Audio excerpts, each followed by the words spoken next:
these verses, they tell us about this very powerful Quranic notion of the necessity of holding onto the rope of Allah subhanahu wa ta'ala, and to be close to one another as brothers and sisters, and to always um, put out the fires of fitna, the fires of infighting, that any narrative or any discourse,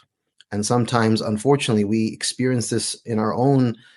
communal spaces, where there are certain types of religious discourses that truly do fan the flames of fitna all the time. Who's in, who's out, who's a good, who's bad, who's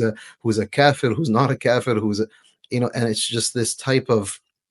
truly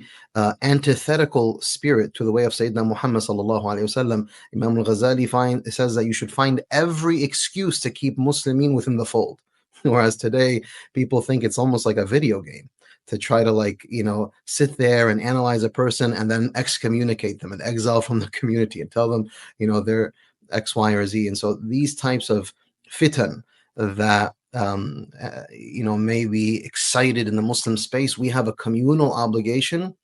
to nukhmiduha, to put out the flames of fitna and find every excuse to unite and not find any excuse to disunite, which is unfortunately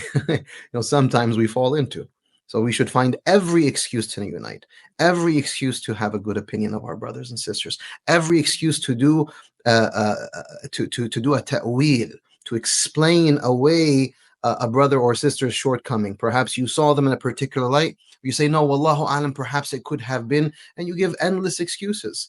rather than just praying that you can catch someone trip and fall so that you can go ahead and attack